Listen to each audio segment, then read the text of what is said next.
On today's show, we're going to explore the most important LinkedIn updates that we need to be aware of, including LinkedIn published a breakdown of what content to avoid posting, which is really good to be aware of so we can make sure that our posts are getting seen. It's always nice to hear from LinkedIn themselves to make sure we're not accidentally doing something that's hurting our strategy.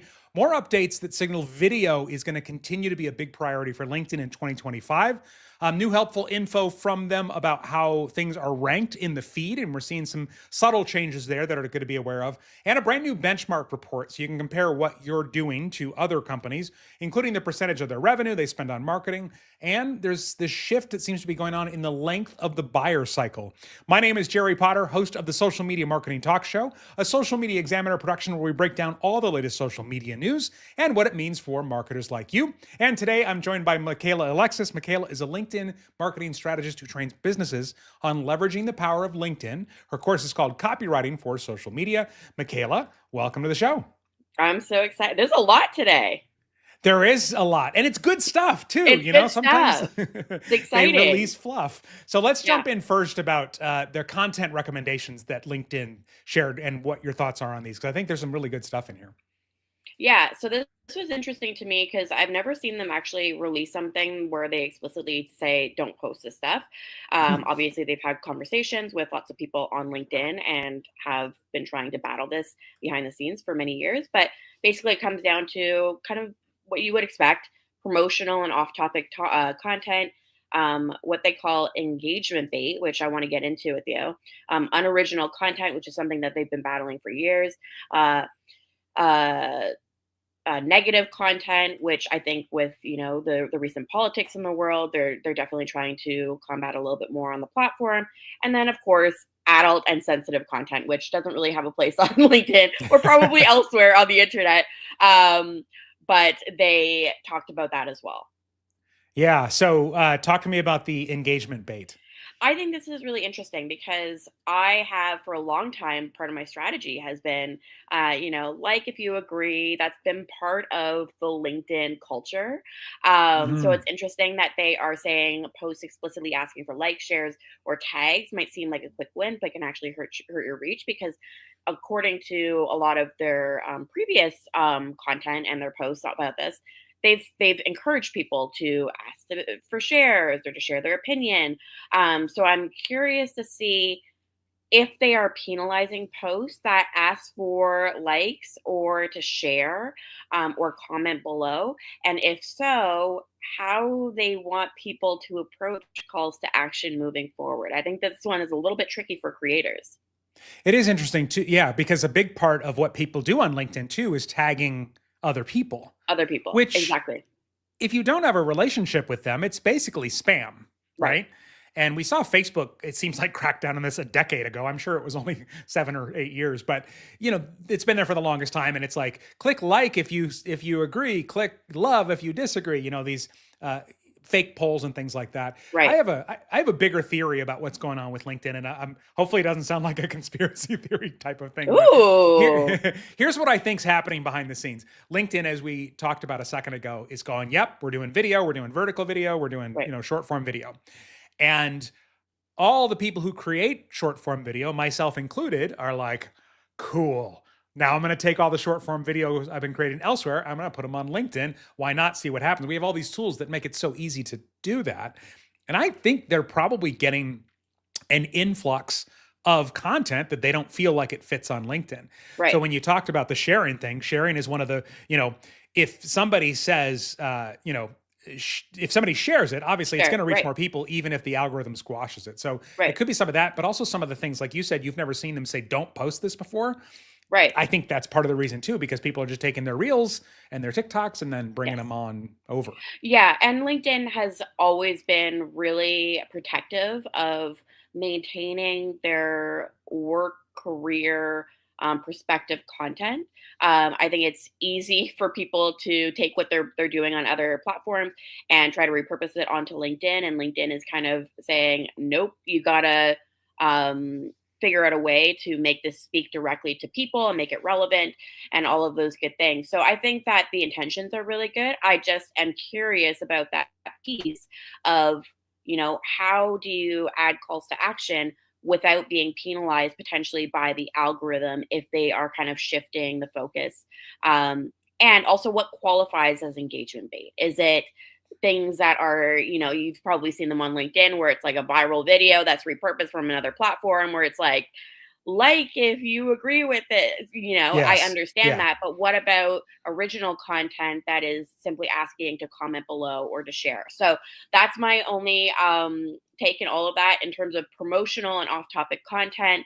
All of these things I think are great. It's going to really force people, instead of just going on LinkedIn and saying, buy my product or buy my service. It's retraining them to instead add value, to share, this is how my product is helpful to you, here's a tutorial, here's a quick win for you. So I think overall it's going to be more valuable for readers and listeners and watchers on LinkedIn. But I Yeah. think that there's going to have to be a shift in how people have been creating content historically on LinkedIn. I like what you're saying, and I think some of the other stuff we're sharing today it kind of backs this up too. So we'll It get into does. that in just a second, Yeah. along with these updates around video. We do hear it all the time at Social Media Examiner. Marketers say they wish there was an easy way to learn the latest strategies, and fortunately, there is a way by coming to Social Media Marketing World.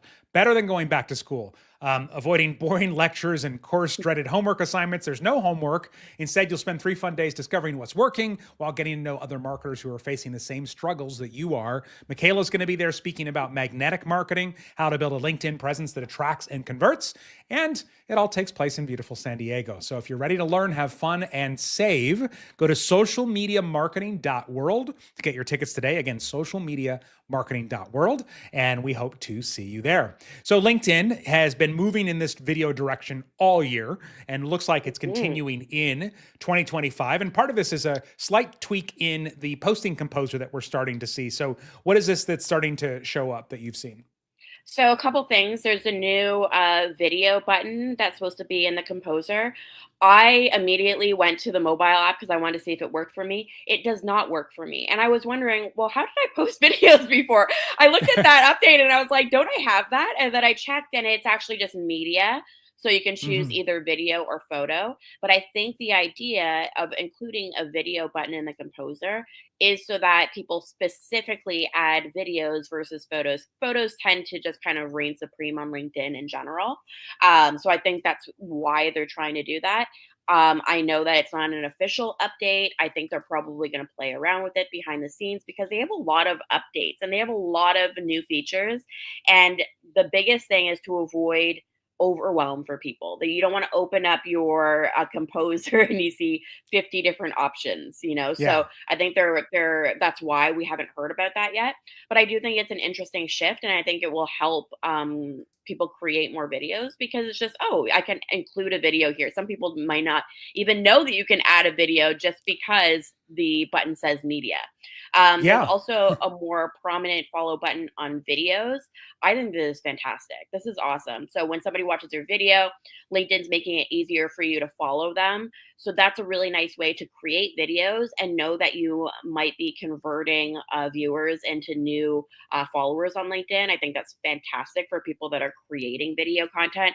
I'm actually, after this show, I have a whole bunch of scripts and I'm going to be creating more video content on LinkedIn. So I think that's really interesting. And then there's also the new engagement icons. So instead of the mute button, you're going to see a save post button. So it makes it easier for people to save your video content and revisit it later. Now, my only I- thought about this is that LinkedIn, since the beginning of time, loves to copycat other platforms. And I know that this is big on YouTube. I know that this is big on TikTok. The problem is that there's a culture that is different. It's special on LinkedIn. One of the reasons that I really like the mute button is because we're at work, right? And so a lot of people may want to be on that video stream watching videos without the sound for that reason. So I just wish that they would maybe have the save button and the mute button. As a consumer, I 100% agree with you. As a marketer, I say, sorry, you're going to get busted using your phone in the bathroom at work. Because here's what I think, these are incredible opportunities. LinkedIn has already said, hey, make these short form vertical videos, 2 minutes or less, share value, and we're going to show them to people you're not connected with, right? Which is the same way that we use them on TikTok and Facebook and YouTube and all these other platforms. And so now that the more prominent follow button is there, Yeah. again, much better chance to grow your following. Amazing. And now that the save button is there on the other platforms, like that is a massive indicator. Massive. If I look back at on Instagram, the reels that have done the best, it's the type of content that somebody wanted to save for later. Now, this does take us back to the engagement bait question, because for people who are listening to this later on the podcast, I wish you could see the look that Michaela just made on her face, like, yeah. But the strategy is, right, we give value, and then we say, by the way, you want more tips on that, hit follow, because the button's there now. Or, hey, if you want to be able to reference this later, hit save. Neither of those feel engagement baity, to use a fake phrase. Yes. But I don't know. To me, I think it would be worth experimenting and trying with those. That's definitely something I want to do. Yeah, I think the save button in general is absolutely necessary. I'm wondering, I haven't actually experimented with this myself. When you go to the video feed, is it automatically muted, the videos, or does it go full volume? I don't know, because I watch a lot of video, I have the volume down on my phone all the time. So do I. So do I, because for those exact reasons. So I do want to experiment with that. If you go to the video feed and it is automatically muted, then I could see why they would replace the mute button with the save button. Yeah. Because it's already muted, right? Oh, so somebody's going to find out at work next week. I'm going to try this after. Exactly. Okay. All right. So speaking of engagement, they are tweaking the way that posts are shared. And I think there's a couple nuances here that are really good to know for us as marketers. So what's the update that we're seeing around sharing? Yeah. So when you want to share a post on LinkedIn, I think generally you had two options. You could repost, or at least I saw on my end, repost. So you share the post exactly as it is. This is like great for like, you just quickly want to amplify that message. You repost with your thoughts, which is what I teach my clients to do. Add your own perspective to personalize the post and give that person a quick win without them actually having to read that original post. But now they're including send a message. So you can share that post directly with individuals or groups, or you can even look for specific groups to send a message. I haven't seen this. I tried this on mine, so I don't see that update yet to send as a message, but I think that is such a great, easy update to add onto LinkedIn, because there are so many times where I see a post and I do want to share it directly with the person. So I love that that's available. And I love looking at the screenshot of it, that it shows the people that you engage with most often. So if you're like, constantly sending messages back and forth on LinkedIn with a coworker, let's say, and you want to share that post with them, the fact that their profile pops up right away, beautiful, makes life so much easier. So I love that one. It's interesting because I tested it too, and I have two buttons. I have a share button and a send button. And so when I click share, I get repost or add commentary, which LinkedIn has already said, always add commentary, which I agree with. And then the send button is separate. And so, yeah, clearly a great potential tool. And I just wanted to add in, I'm a huge psychology geek. And so in case it's helpful for anybody, the New York Times did this huge study about why people share social media content. And 4 of the top 5 reasons are all tied to our identity. Of course. We share things. Yes. We share things that reflect who we are. We share things that will help us connect with other people that are like us, different things like that. And so I think, if we can't say share anymore because they're cracking down on engagement bait, we can replace that just with subtle things where it's like, this type of person knows this, or this type of person gets this, or who do you know that's like this? Those little things are, and I've tested them on the other platforms for years. Oh, are I incredibly love that, powerful. Jerry. That's great. Shares. Yeah. I'm mentally writing that one down. That's great. It's all about identity. Yes. Save this post for later, Michaela. And All right. So we do have some updates about the way the feed works too, and we're seeing some subtle changes here as well. So walk us through this update. Yeah, so I think most of it is fairly straightforward. Your profile allows LinkedIn to understand your interests, which is why, by the way, I do what I do because it's so important to optimize your profile to make sure that your feed matches what you're actually interested in, what you're trying to accomplish.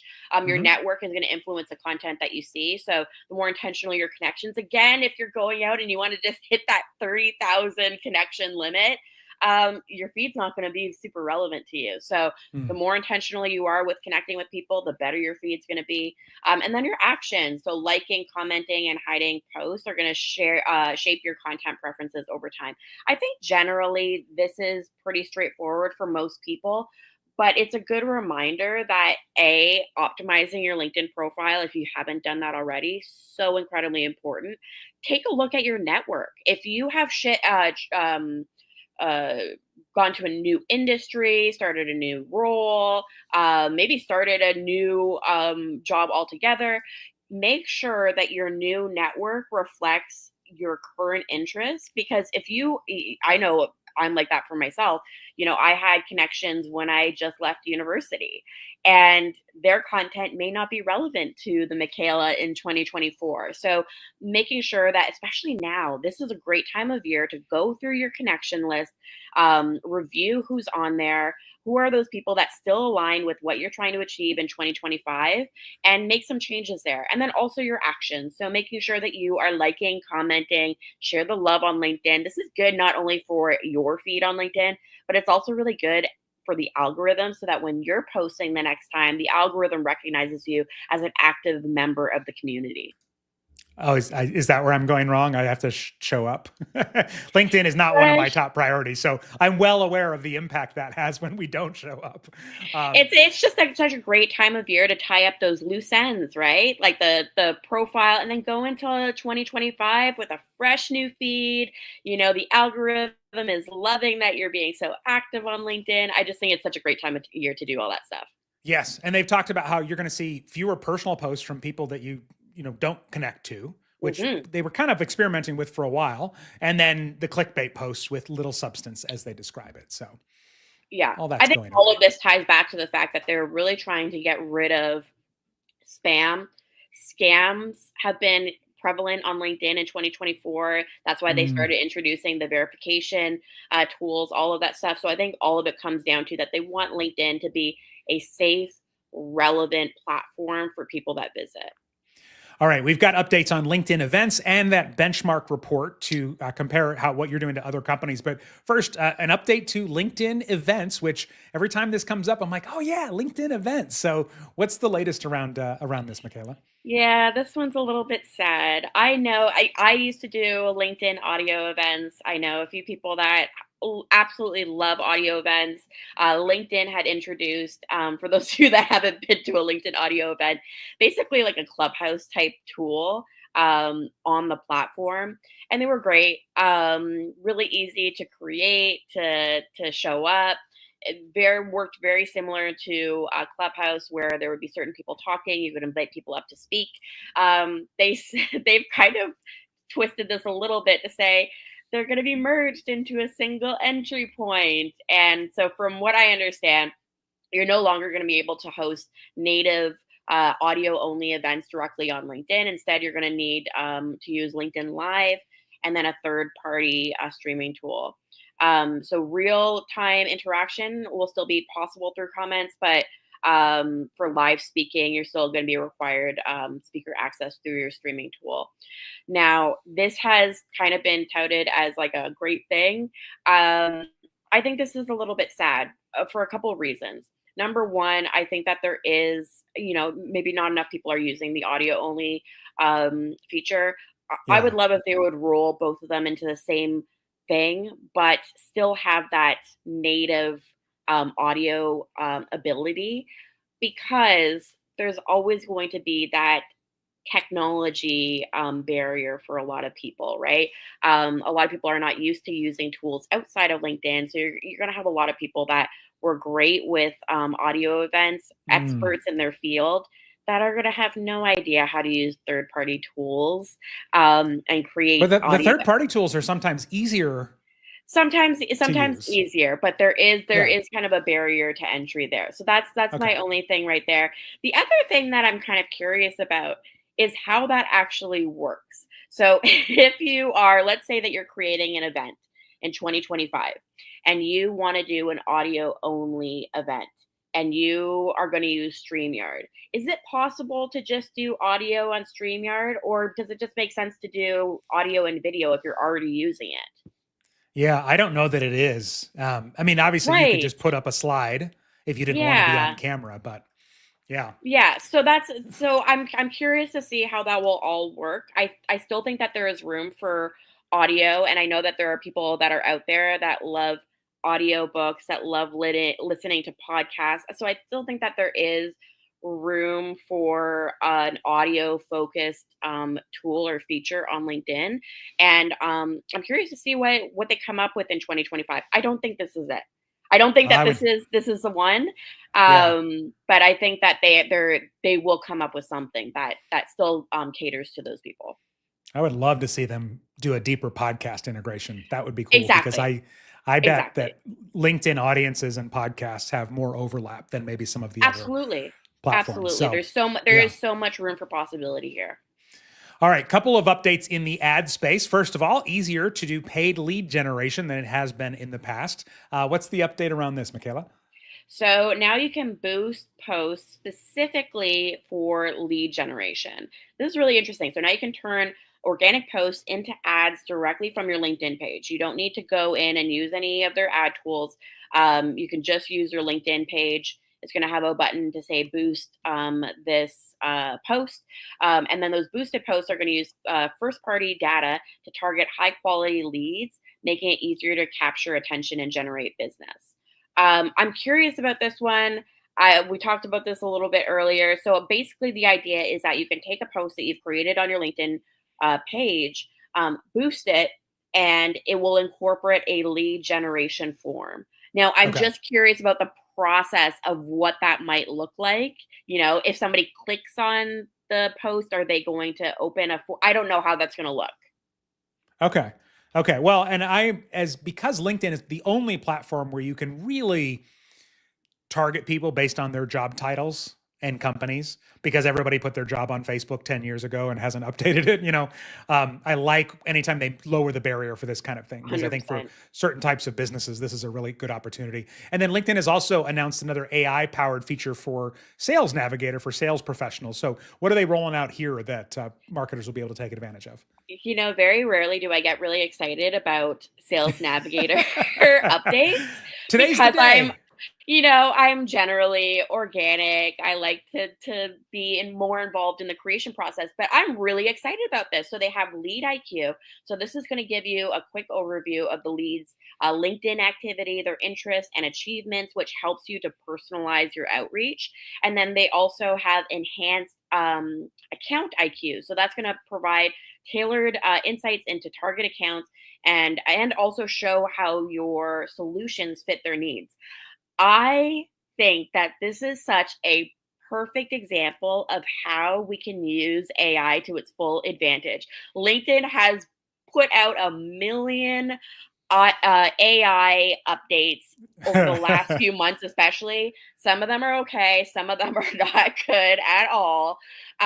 This is awesome. I looked at the screenshots. I actually use a tool right now called Crystal Knows. So when I am reaching Hmm. out to prospects on LinkedIn, it's a Chrome extension. It will tell me their personality traits, it will tell me how to reach out to them. That is Wow. one of my favorite tools ever, and to me, Lead IQ is like LinkedIn's version of that, and I love the fact that they are taking out the grunt work of, like, having to research, find all these things, and just telling you, "This is this person, this is what they like," not just this is what's on their profile, but this is the type of content that they're engaging with, which I think is going to help people really relate to people on a different level. So I love this update. I agree that this is the type of thing that is the best use of AI for marketers to where, I mean, we think about like, oh, we're going to be able to type in a text prompt and get a video, but Exactly.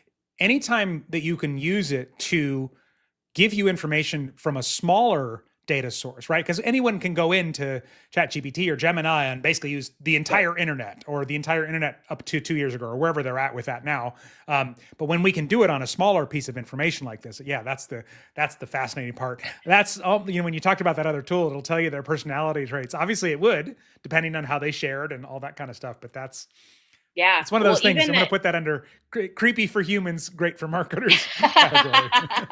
There's a few of those, isn't there? Yes.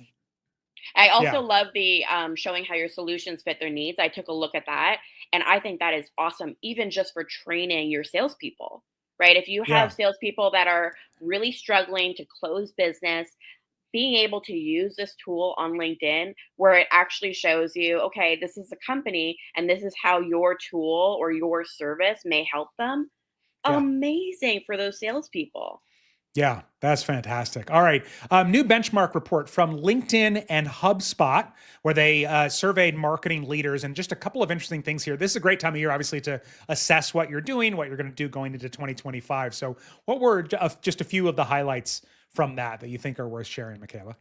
Yeah, a few things. Companies are spending 20 to 30% of their annual revenue on marketing, Okay. which shows that you need to be strategic in your planning. Marketing source pipeline and revenue remain top KPIs, signaling the value of a strong marketing to sales connection. And then buyer cycles are getting longer as decision makers face greater pressure to avoid mistakes. So people are more hesitant to buy right off the bat, which I think goes back to all of these things that all of these new features that we talked about today, the lead IQ, the account IQ, the content that you're creating on LinkedIn, all ties back to the fact that you're going to have a lot more touch points with people moving forward than you did maybe in the past. And I think it's important to point out that this is only a survey of 250 marketing Right. leaders, so this was not a huge sample. But I'm seeing this same stuff in other places. For businesses that do launches, people are waiting, to the last day to buy, and not just because it's the last day. Because even if there's juicy bonuses before, they still wait till the last day. And one of the other things they said I thought was really interesting is that fewer vendors are making it onto buyers' shortlists. So Mm. maybe 2 years ago, you had to be top 5 to be considered, and now you got to be top 3 or top 2 before they're really going to do any kind of a deep dive, which I think essentially means we got to step up and be top of mind even more than before to, Yeah. get in there. Yeah, it So, sounds like there's more choice available in the marketplace, and that's creating a yeah, little bit of analysis paralysis. I yeah, know it certainly does for me. And my mom is the type of person. She walks into Subway and they ask what she wants on her sub, and she freezes. And I have to help my mom. And I think that there's a lot of people, and that is true about marketing. Sometimes there are so many choices that it's really hard to move forward. And that's why it's going to be helpful to not just have those posts on LinkedIn, not just think about ads and getting in front of people, but also speaking directly to their what are their values, what are their core values, what do yes, they believe in, and shaking as many hands as possible rather than just focusing on trying to get that sale right away. that one to many. Yeah, yeah. The Mhm. more you can share it so that you don't become one of a bunch of choices, but you become the choice is Right, always going to be exactly. better. And then you can usually charge Exactly. more. So, all right, quick reminder, learn about an all access or virtual ticket to join us for Social Media Marketing World today. Just go to socialmediamarketing.world. And Michaela, where can we discover more about you? Oh, you definitely on LinkedIn. You can find me. Just my name is Michaela, Michael with an A, Alexis, Alexis. You can find me on my personal profile. My company page is LinkedIn Training for Ambitious People, Businesses, and Brands. Or you can find me at Social Media Marketing World in Yay. 2025, where I'm going to be talking about magnetic marketing and sharing all of the things that we talked about today and so much more. Awesome. If you want another podcast to add to your listening lineup, a couple for you to check out the Social Media Marketing Podcast, as well as the AI Explored podcast. Find them wherever you are listening to this one. And until next time, may you be wise with your marketing decisions. Thanks, everyone. Bye.